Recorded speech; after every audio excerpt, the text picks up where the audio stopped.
Hello, everyone, and welcome to a brand new episode of the Jams D Podcast Record Club, where each week one of us picks an album for everyone to review, and then we review it.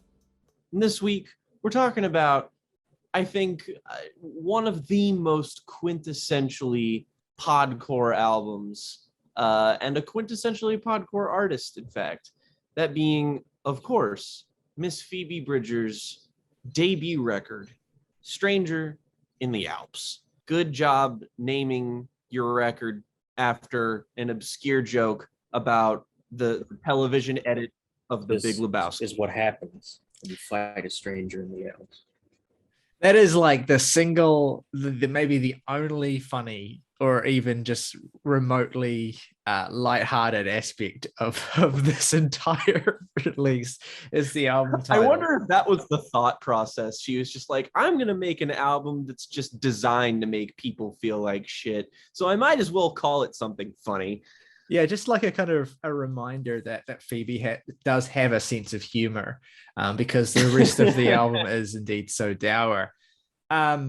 Yeah, so we have talked about Phoebe a lot on this podcast. In a lot of ways, Phoebe feels like the defining force of this podcast because Punisher came out early in the days that we were doing this, and it was such a momentous record, and it spawned so many memes within this podcast, and many an emotional outpouring.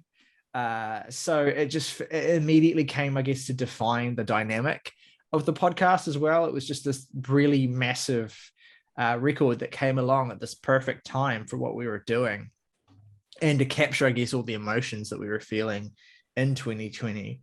And so I think it makes sense to, with some distance from that, to revisit Phoebe and talk about her first record, because of course this is not an instance of an artist just kind of blowing us away randomly with this new album, Punisher. Phoebe's greatness, at least in our humble opinions, had a precedent with her debut record, Stranger in the Alps, which came out in 2017.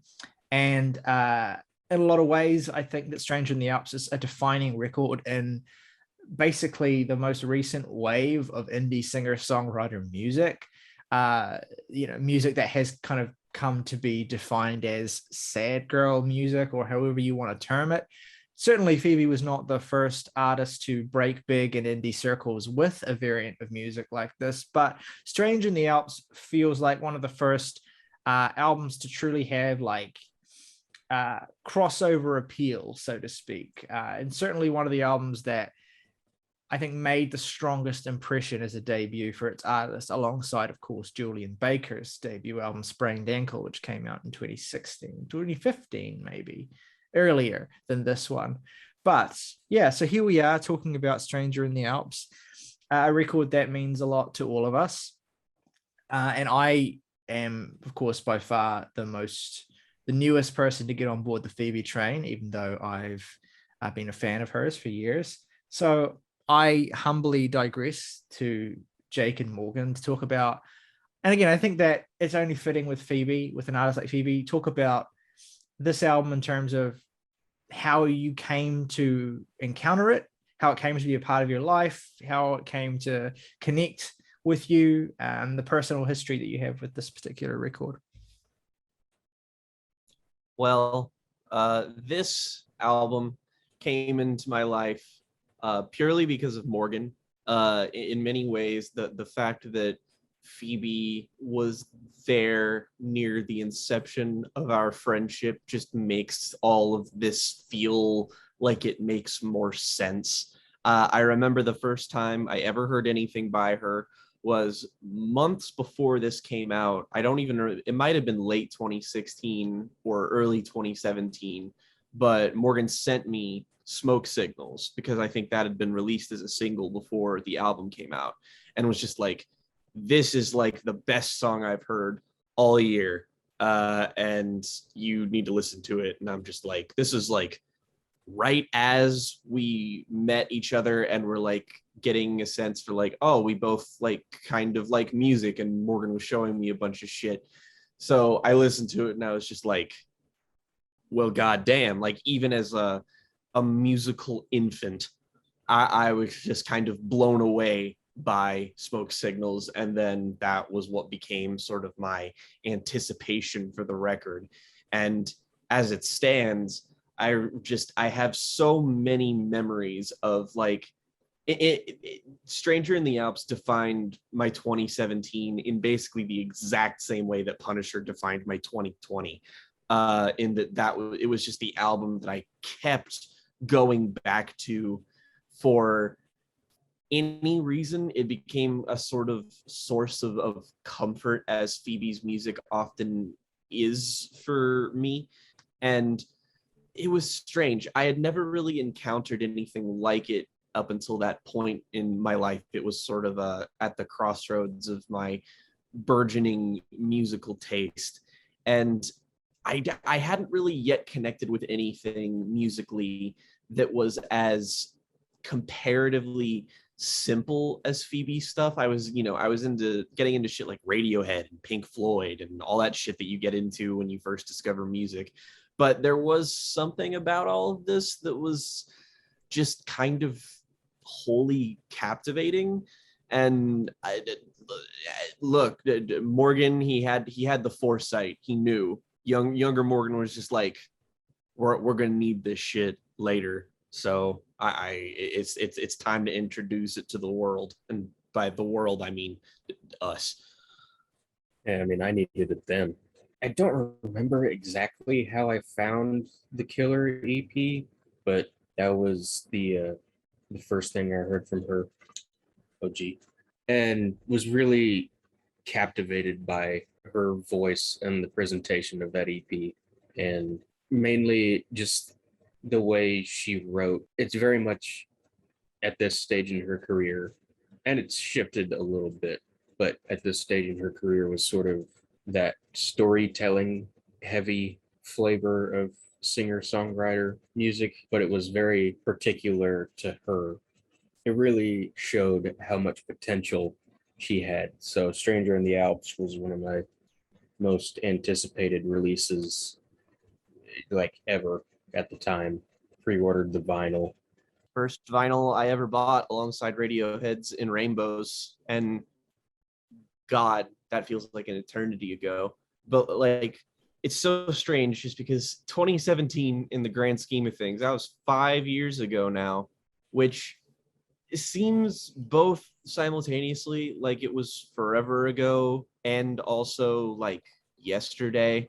It just sort of feels like I have this album with it came out relatively not that long ago, but is simultaneously like an important fixture in my life.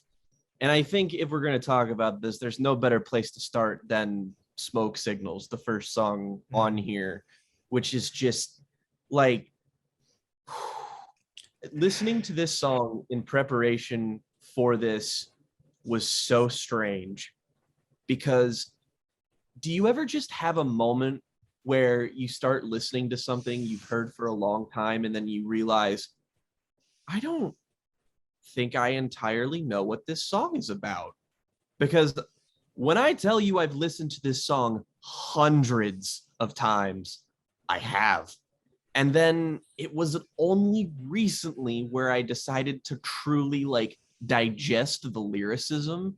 Because like I mean, I know every fucking word of this song, but I didn't ever really put it all together. And I'm sure much can be said for the lyricism of this song, but I am still just obsessed with the way that this shit sounds.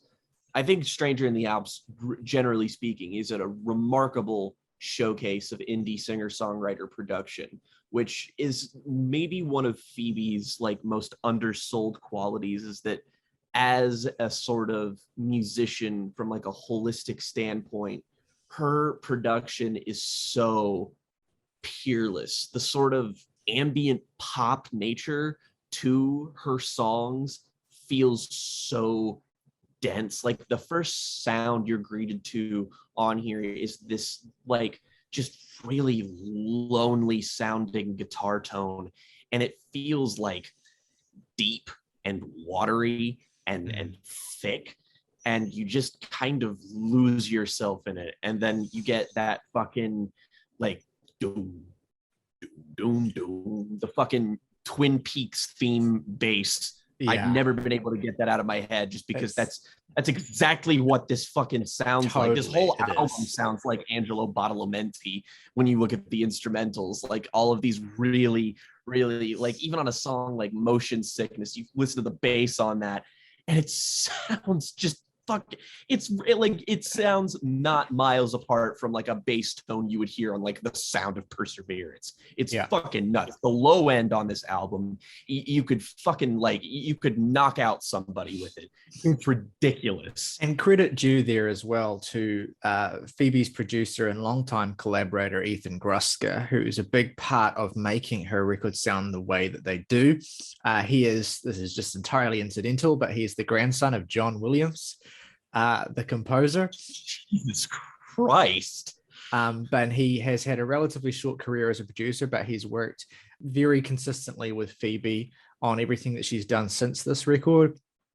And yeah, I think the magical thing about what Ethan and Phoebe achieve with the sound of this record, and it's something that carries over to Punisher as well, is carving out a distinct and recognizable signature tone within such a minimalistic, set of sounds. Like there is, a particular tonality to, as you say, the guitars, like the gentle sort of like almost humming ambient sort of guitar tone that kind of is the forms the bed of Smoke Signals in a lot of Phoebe songs. Like that is so distinctive, and you hear it and you instantly recognize this is a Phoebe Bridgers song, or it is someone attempting to evoke or inspired by Phoebe Bridgers.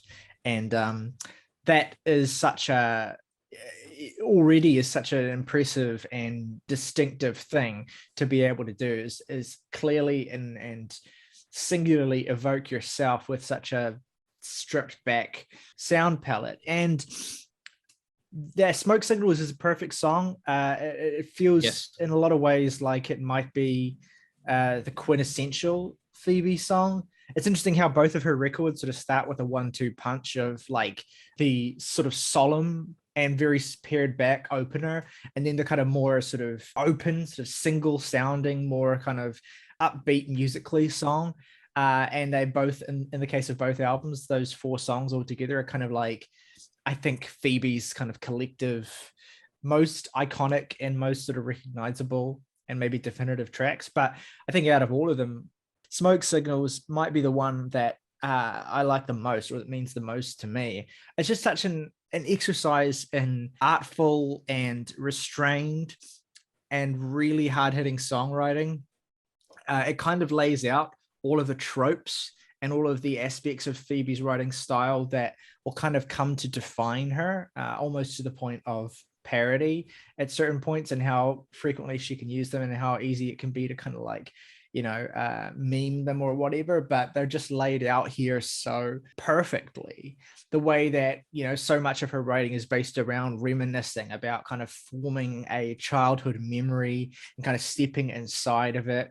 The references to cultural touchstones that define those memories, listening to Motorhead, listening to Bowie, and those experiences in relation to the death of Lemmy Kilmister and Bowie respectively, and the metaphorical imagery, the idea of sending out smoke signals as a means of communication, both as something that is a metaphorical, representation of distance and a connection through distance, and also seemingly a real thing that happened.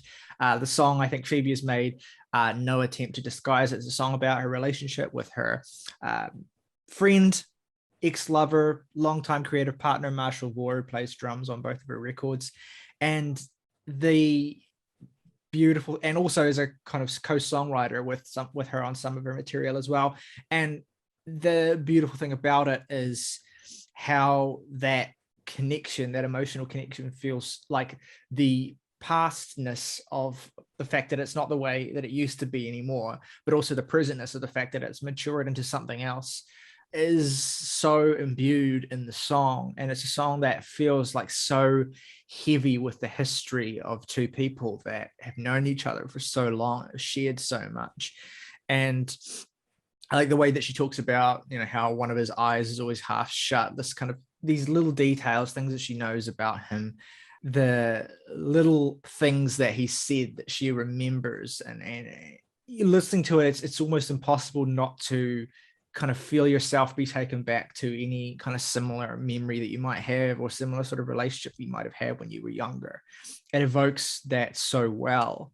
And the image of, you know, smoke signals as a means of communication, just coming from a massive flaming pile of garbage, right? Like burning essentially things that are no longer meaningful to you, burning the past, I suppose, as a means of reaching out to someone who I guess you want to be in the future with you, is just,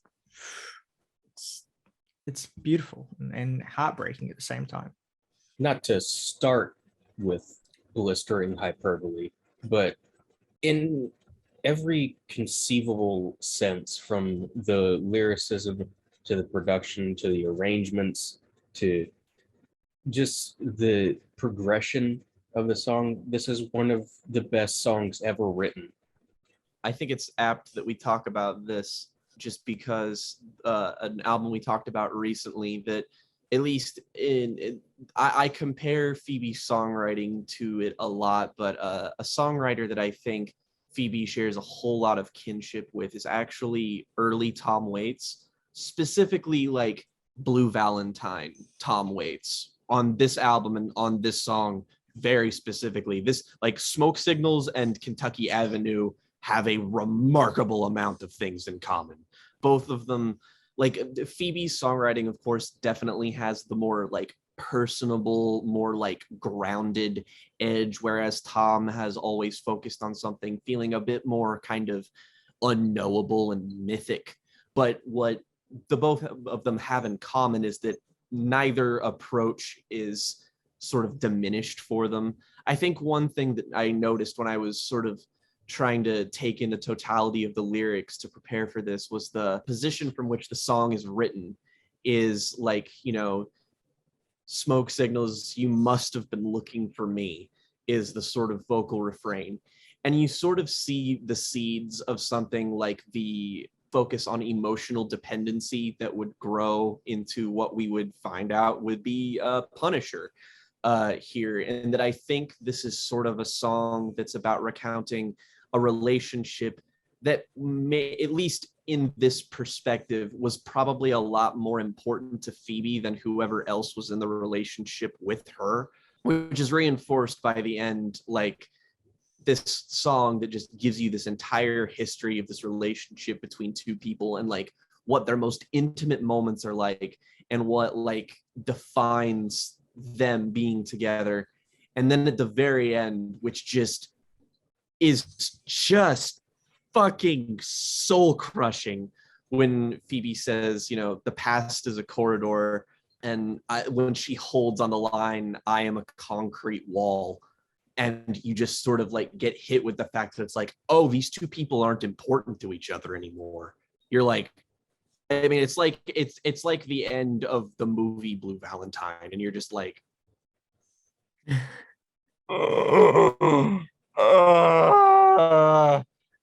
and you know, it's probably a good thing that Phoebe structures her albums the way she does, just because you kind of need the Kyoto to pick you up from the Garden Song. You need the motion sickness to pick you up from the Smoke Signals.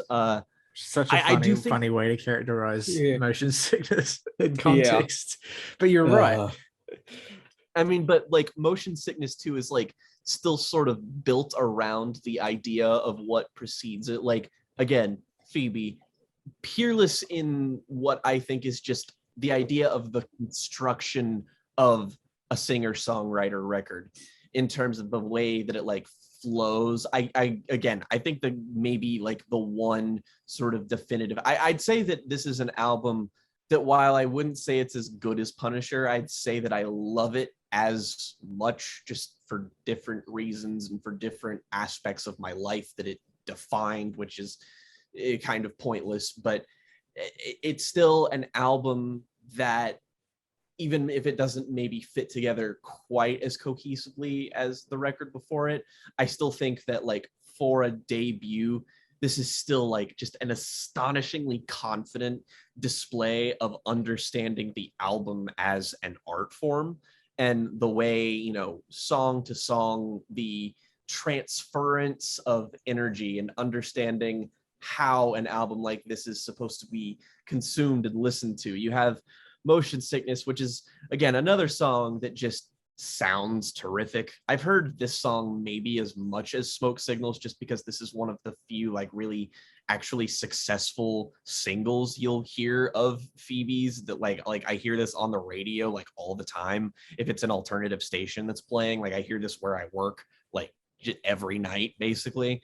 And this is just like a great showcase of her more hooky, more immediate lyrical sensibilities, where she doesn't sacrifice anything of what makes her a great songwriter to also display the fact that she can just give you a fantastic little earworm like the "I have emotional motion sickness." Just like Smoke Signals, it's an immaculately constructed song. And in fact, like, even though the tone, I guess, and the energy level of the song musically is fairly different to the opening track, I feel like they're almost constructed in the same way. She has this very, I guess, sort of stereotypical construction of a song style that she has kind of refined and defines her. Again, the way that she builds a song up, the way that she deploys information, the way she kind of almost starts a song in medias res, and then sort of you catch up with it. You get fed all these kind of little bits of details that are taken starts from with real life. I hate you for what you did, and I miss you like a little kid, which is just such a great, you're just like,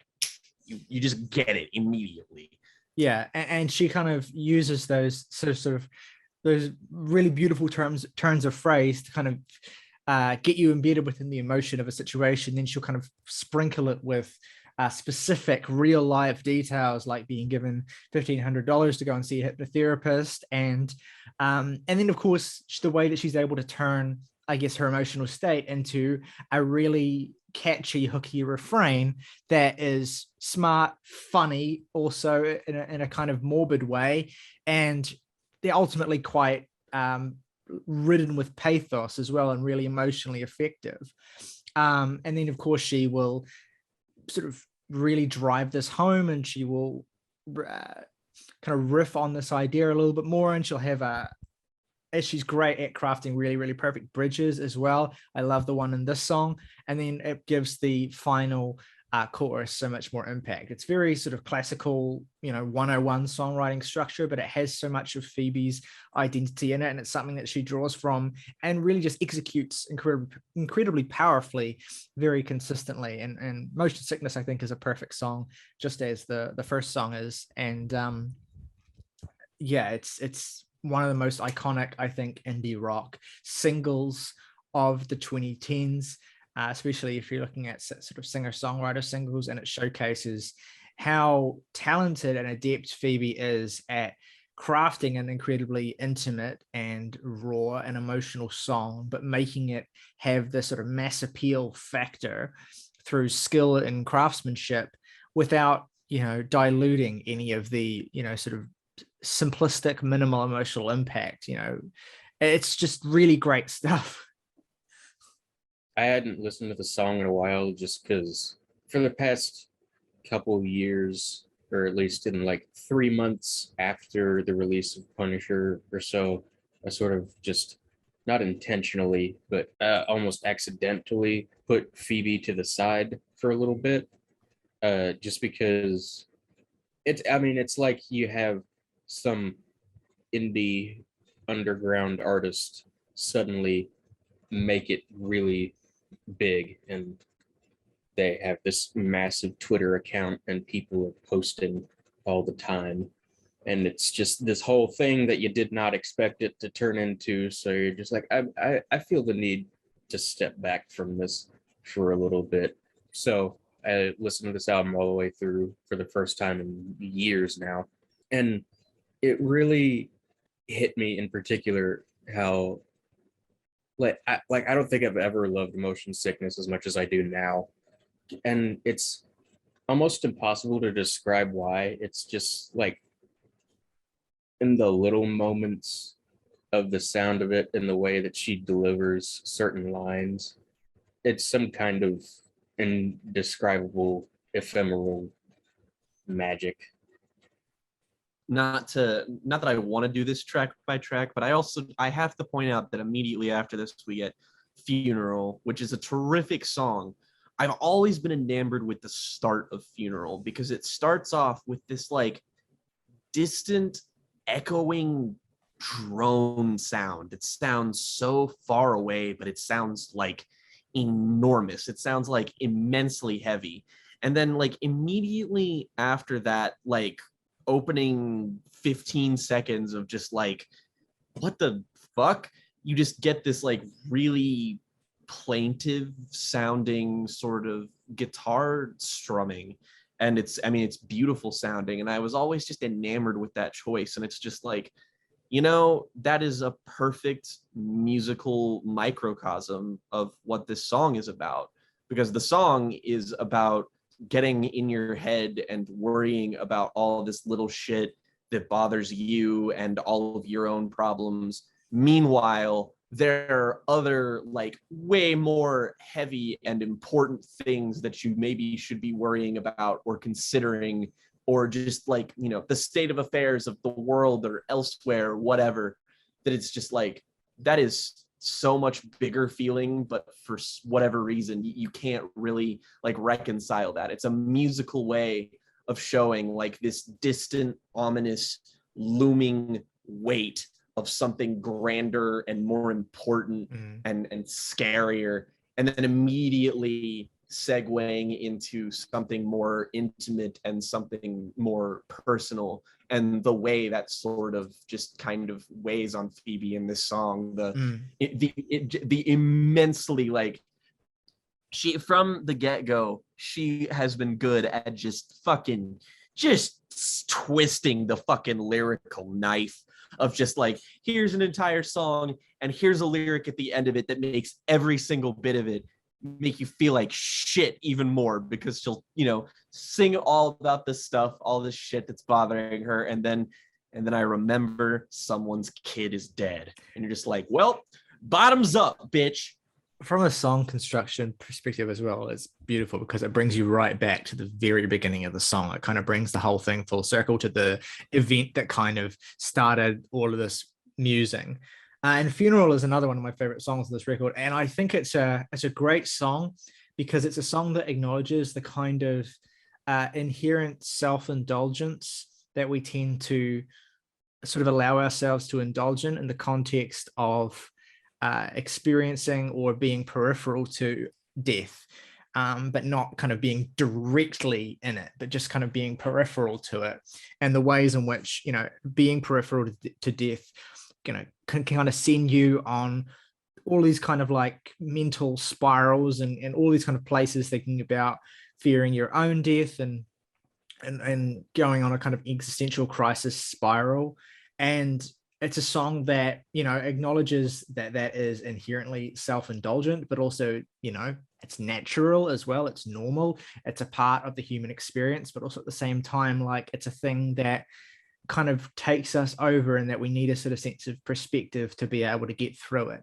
And it's a beautiful song about Phoebe gaining that perspective through having to go through this event of mourning and grieving and performing in the context of that state, and having this kind of eventual realization of the context and the fact that ultimately this isn't significant, and I need to move forward. It's a song about a difficult subject, and it's a song that writes about a difficult subject in a way that very few writers, I think, would dare to approach it. And I'm always just personally a big fan of whenever a songwriter does that, whenever a songwriter touches on a thorny subject and kind of just takes a more sort of ugly and maybe even slightly misanthropic perspective on human beings and how they deal with it. I think that can be made for some of the most potent and effective songwriting, and Funeral is an A+ example of that.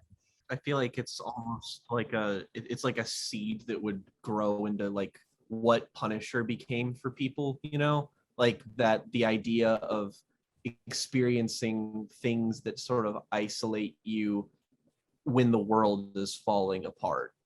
I mean, it's meaningful that she comes to that kind of realization about, remembering, when she's feeling sorry for herself, remembering that someone's kid is dead, and then still goes back into the refrain of, I'm so blue all the time and I will always feel that way, always have and always will. Like, it's like almost she makes the realization that, you kind of need to make in order to, remain sane and continue, and then sort of chooses to step back from that and kind of wallow in self-pity some more. And it's really effective because it shows you that being aware of how pathetic the state you're in might be, and the fact that, there's more important things and there's more tragic things, doesn't necessarily solve it. It's a step of realization that needs to be made. But for a lot of people and a lot of the time, it can also be used as an excuse to, remain wallowing and feeling even more hopeless about getting out of it. And so that's a fundamental truth about depression that the song really communicates super well, is that, yeah, you might make this realization about the insignificance of your problems, but that can very easily spiral into thoughts about your own insignificance, which can make you even less likely to, or even less wanting to fight your way out of it. Which, of course, is why the song ends with, it's 4 a.m. again, and I'm doing nothing again. Fuck.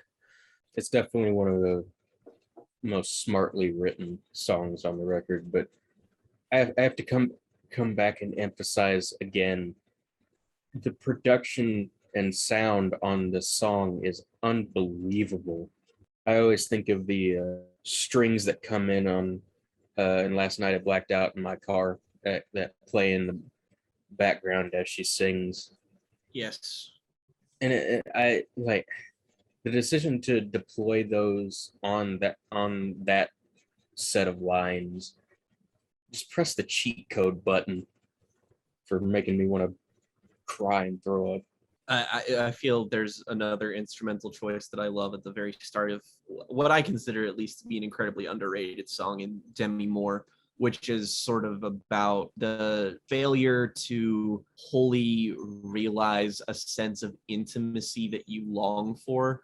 And I just love how those little, like, that little electronic bleeps that start the song out. It sounds so like plaintive and lonely and sad, and it's a fucking terrific song. It was one of my most listened to when I first got a hold of the album, for reasons I can't entirely pin down. I just found it really remarkably compelling, especially as like a sort of moment that feeds into the gradual building of something like Scott Street.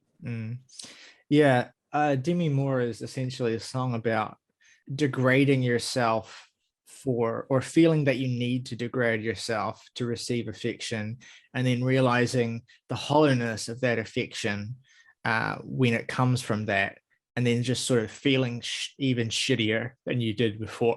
It's a really just miserable song.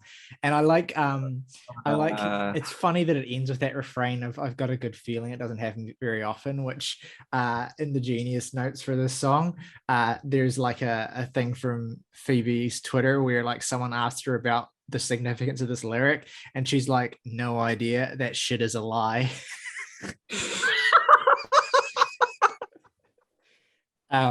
So it kind of just ends. It's a song that's, I think, so bleakly miserable that it has to kind of end with a sort of sarcastic line like this, just to kind of not be the most suicide-inducing thing you've ever heard. So she just throws in this line.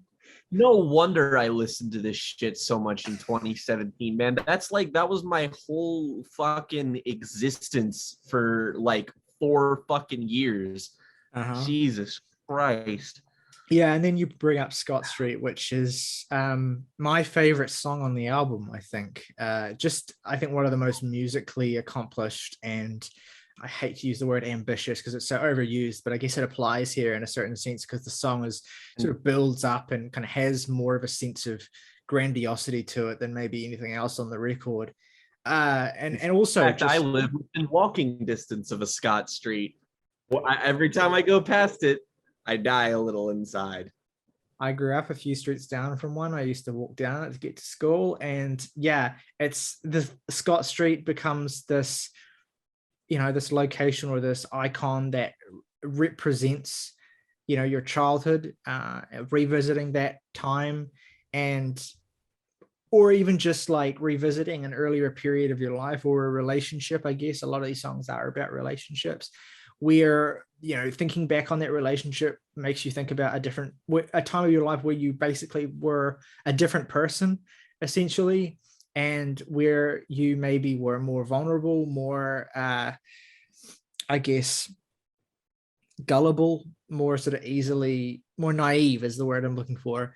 And again, just laced with lots of personal detail, real life detail, co-written with Marshall as well. And there's like the sense of like barely concealed spite in this song that I really like. For as much as I can fucking totally vibe with the total miserable moments of this record, I definitely connect the most when that misery is kind of tinged with a sort of gentle kind of hatred. I think that could make for quite powerful songwriting. And there is so much just sort of really subtle shade in this song that just adds this kind of emotional edge to it all. It's not just about, regrets and all that sort of thing. It's about like, interrogating this outside force, this figure, hypothetically within your own head anyway, interrogating them and sort of asking them, do you feel ashamed when you hear my name? Do you like think about the ways that you've affected me? Do you linger in some way? And it's, again, it has that same sort of spitefulness that motion sickness has, although it's more subtle and I guess slightly more, pointed inward at certain times here as well. Like there's lines that refer to, like spending money just for the sake of, drowning out your misery with, commercial things. And that, of course, refrain of I've got a stack of mail in a tall can. It's a shower beer. It's a payment plan, which is one of my favorite lyrics on the record. That is some Tom Waits right there. Yeah. Uh-huh. Yeah. It's just a great song. It's an emotionally complex song, as all the best ones on here are. And I also I tend to respond to songs the more they're laced with specific detail that we as listeners have no context for. Like I love when you're just thrown all these details of a relationship or of a time at you that you have no way of interpreting because it wasn't your life. But the impressionistic effect of those details adds so much weight to the story somehow. It's a masterpiece in songwriting. I'm gonna word vomit if I have to talk about it anymore. Yeah, on my current list of favorite songs of all time, this and Smoke Signals are tied for a spot very high up. I've spent many hours deliberating between which of the two I like more and gotten nowhere. They've both got that 2-word double S alliteration thing going on. Yeah. It really is those specific details that we really don't get much more about. That, like, I would describe this song as lived in a way that is like endlessly compelling and emotionally engaging, just in a way that you can't help but tie things from your life into what she's talking about. And I mean, that's like the most basic, essential concept of singer-songwriting, but you know that somebody really has it when it feels like the first time that somebody's ever done it, like it does on a number of songs on this album. I think Scott Street and the songs that follow it too. I think Stranger in the Alps, if I had to nail down what I think this album is about, is that it's really a coming of age record. It's about reckoning with oneself and like being a very specific kind of person where you realize that you should be much further than you are, like a kind of like a sort of arrested development that sort of feels like, you know, like that gives you this sense of forward momentum without actually having moved, and trying to sort of like pull yourself up and force yourself forward. And I feel like I almost feel in the sense that like, not that like Phoebe has said this in so many words or anything, but like I almost feel like the person who wrote Punisher would hate the person who wrote Stranger in the Alps.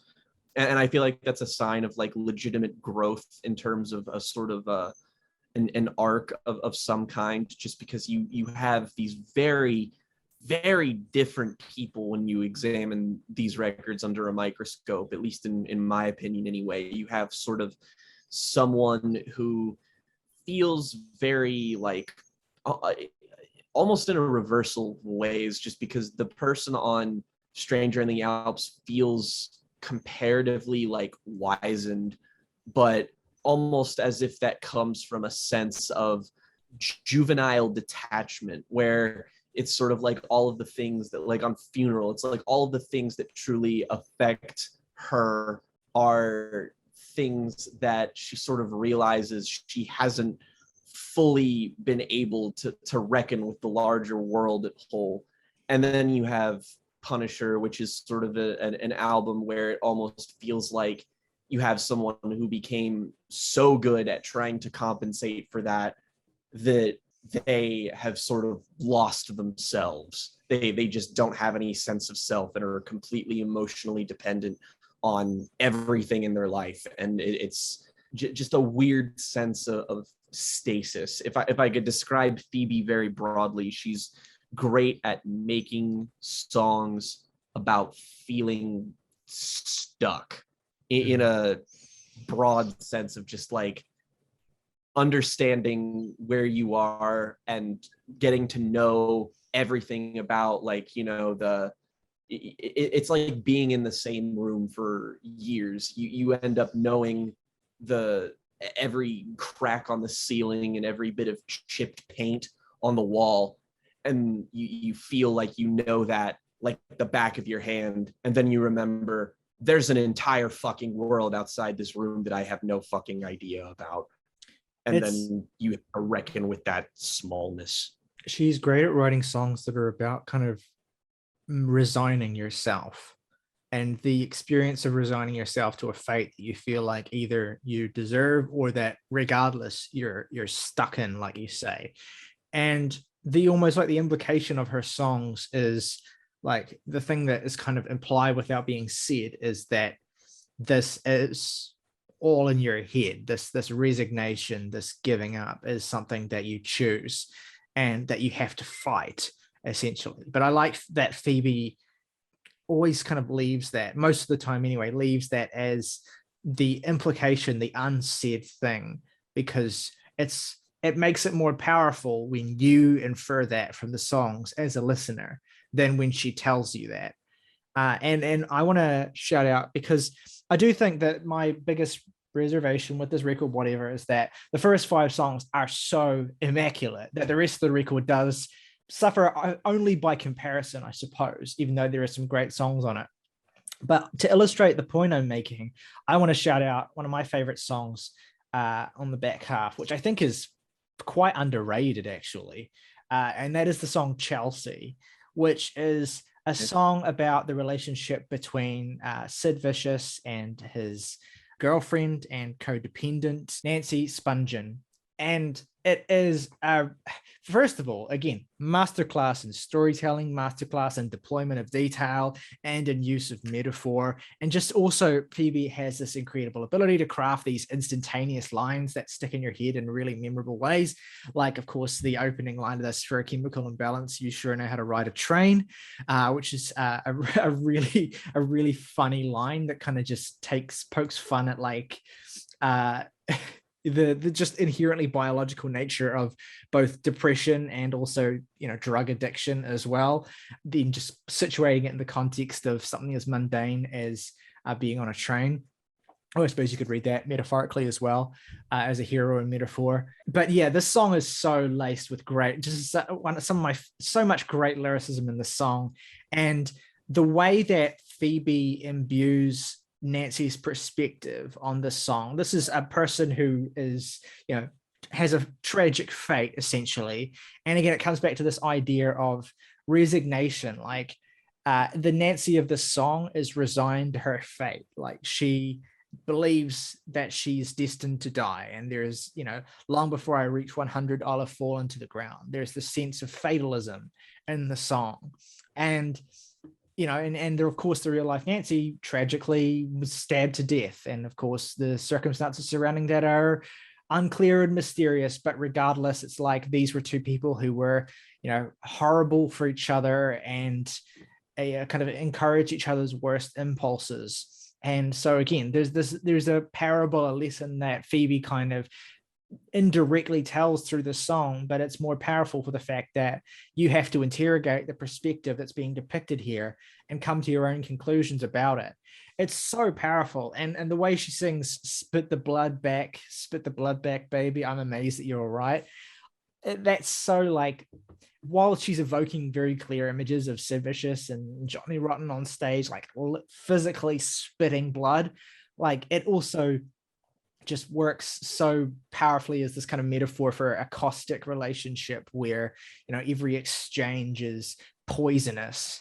And then the way that she evokes and kind of imbues the setting, the real life setting of all of this, the Chelsea Hotel, like this, you know, symbol of, you know, opulence and, you know, fame and all this sort of thing that's just totally filled with an underlying decay.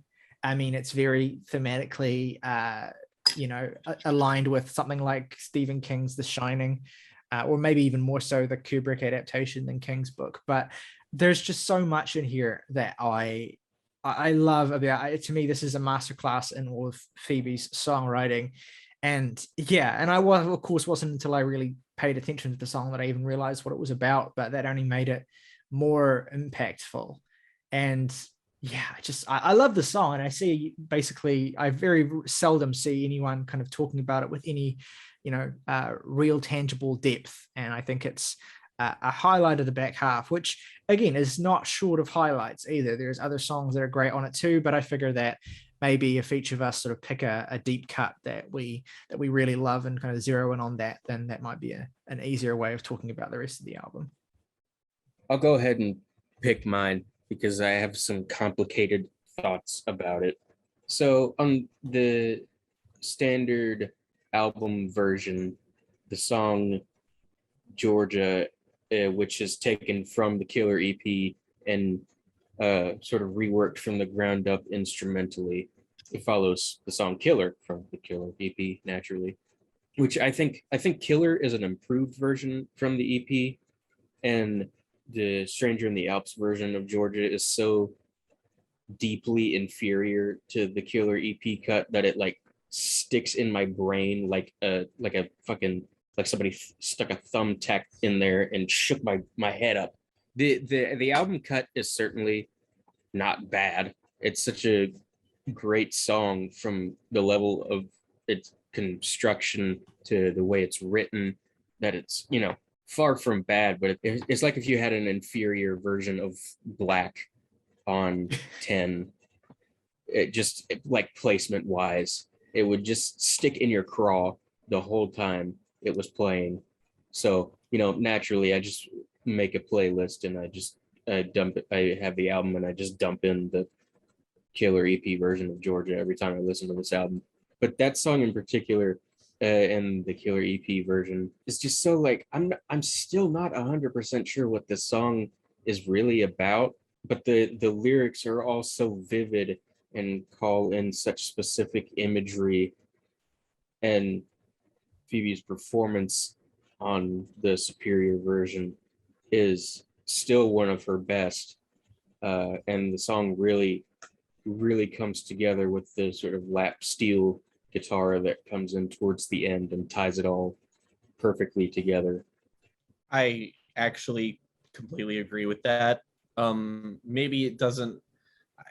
I guess I probably think that the two versions of the songs are maybe a little closer in quality than you do, but I still can't deny that I just prefer the EP version ever so slightly. It's hard to get around, frankly. Like, if nothing else, it's a vastly superior vocal performance. Yeah, that's So- kind of what especially because the album itself doesn't really have that many moments where Phoebe's like genuine vocal ability is shown off in that way. So it feels like it robs the album of just a tiny bit of dynamism that it might otherwise contain if it had that version. Yeah. Well, I guess this is my cue to talk about my favorite song on the back half, which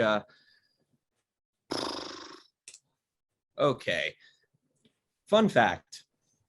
The penultimate song on here, which is really the closer, which is You Missed My Heart, because the final track is a brief instrumental reprise of Smoke Signals. But You Missed My Heart is the de facto closer on this album, which is originally a song by Mark Kozelek. As far as I can tell, I had not heard the original version of this song until yesterday. So I looked up that version because I was like, I really should just listen to this.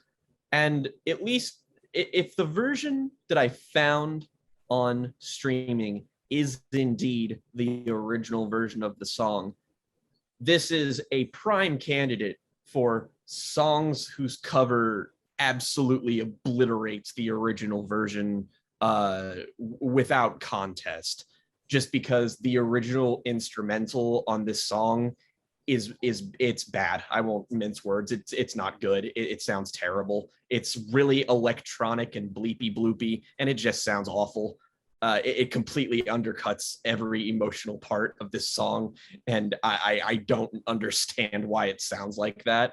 For context, that original song was in the context of a collaboration between Kozelek and the electronic artist Jimmy Lavelle.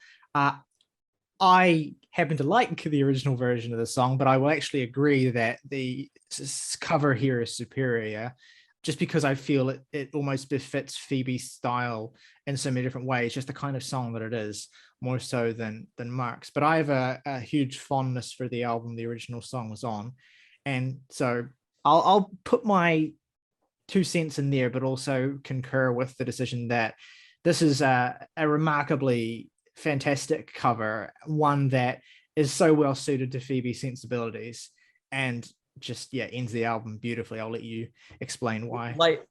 Like if I try to be a little bit more evaluative in my perspective here, it changes what's probably, like, in all honesty, like a 7 or an 8 out of 10 song into like a 10. If I can backpedal a little bit here, we are nearing on doing 100 episodes of the Jams and Tea podcast, main episodes. If you include peripheral content, we've well eclipsed 200 videos on this channel. And in those episodes, and in 3 years of doing this, the one segment that I regret the most is Punisher.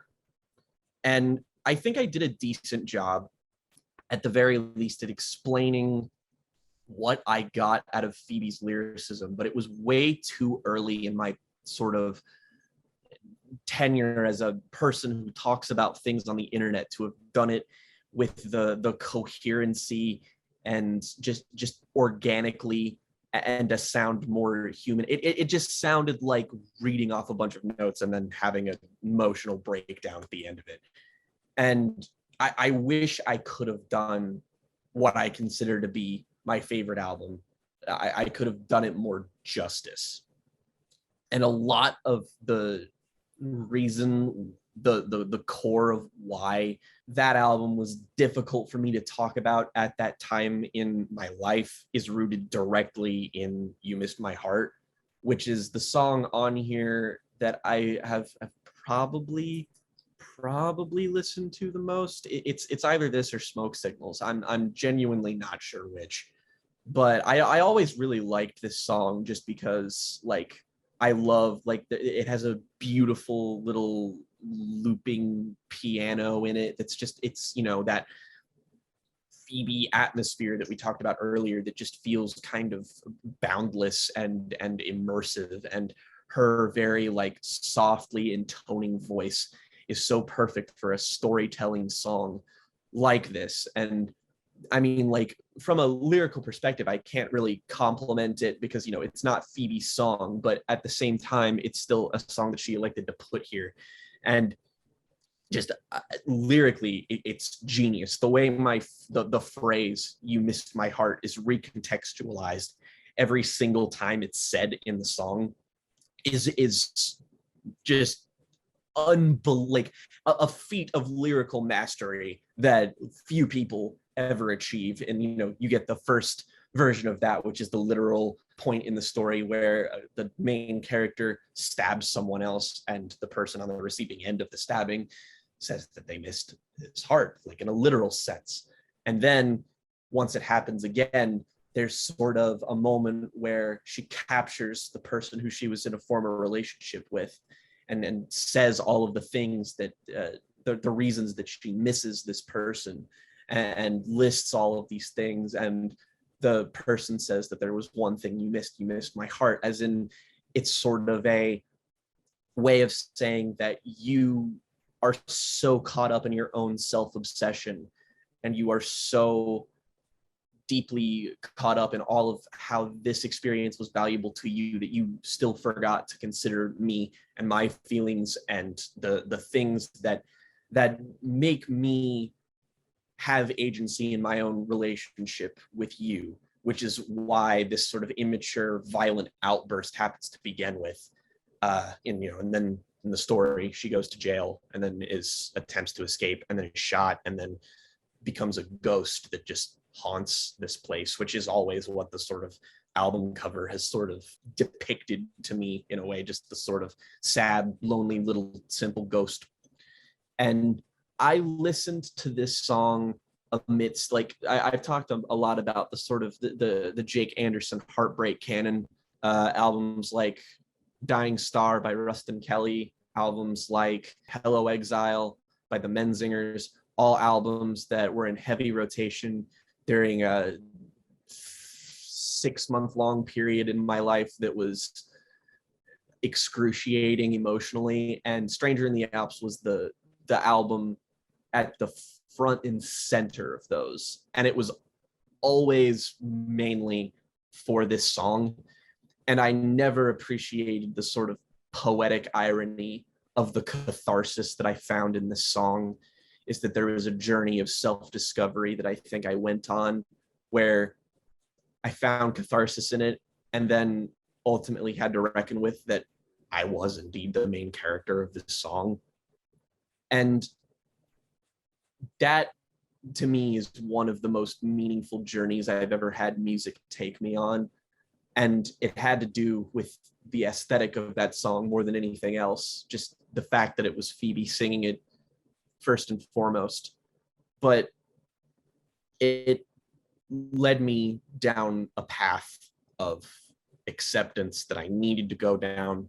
And that while I certainly am not to the severity of the character in this song, is that I feel like everyone who is in an emotionally abusive relationship has to reckon with at some point that they maybe had more agency in their situation, especially in hindsight, than they would be willing to admit at their most vulnerable point. And you have to do a lot of personal growth to be able to get to that point and to say that, this situation was not my fault, but at the same time, I could have done better. And that is maybe one of the single most valuable lessons I think I've ever had music teach me. And it's mostly because of this song. And I wish that I could have been as articulate as to why that was so meaningful to me now then like that, why, as to why like Punisher was so cathartic and why it, you know, comforted me when it did. So if I can briefly use this as a way to make up for that, at least in my mind, I am just so infinitely thankful for Phoebe's music, as it is a prime example of the way that something simple can have an immensely profound effect on you as a music listener. And that's why music like this is really important to a lot of people. So yeah, I like this song a great deal. It's pretty neat. Solid. It's all right. Alrighty. Well, let's move on to our favorite tracks and ratings for Strange in the Alps. Jake, why don't you go first? 3 favorite tracks gotta be Smoke Signals, You Missed My Heart, and Demi Moore. Least favorite song, yeah, I'll just say Georgia by merit of the fact that it is like the only thing about the album that really sticks in my craw, even though I think that it's a great song. It's just, it could be better. So it's just, you know, it's gnawing at me. So yeah, it's that.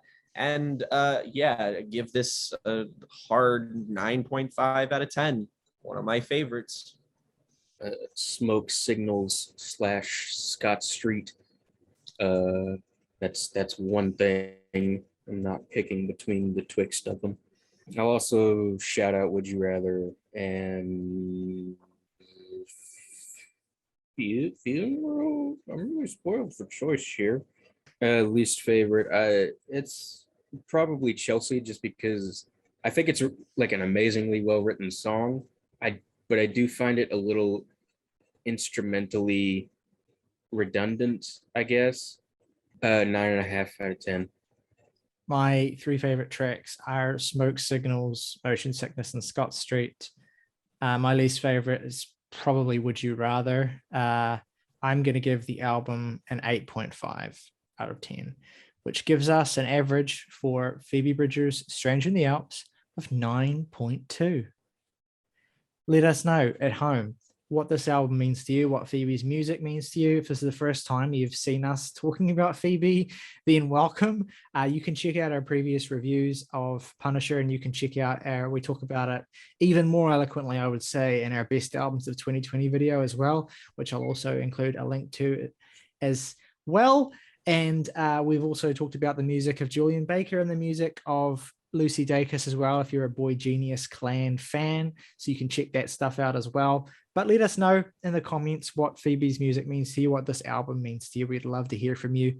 If you are listening on Spotify or Apple, you can head on over to the YouTube link in the description to leave us a comment via that method. Leave us a like as well if you enjoyed this conversation. Really means a lot, really helps us out. Subscribe to the channel if you have not already.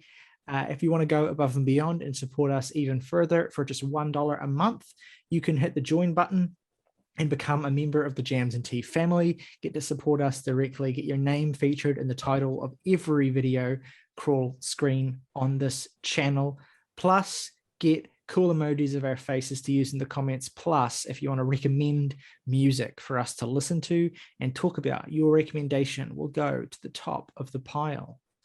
As always, though, folks, rock over London, rock on Chicago, Sony, make believe.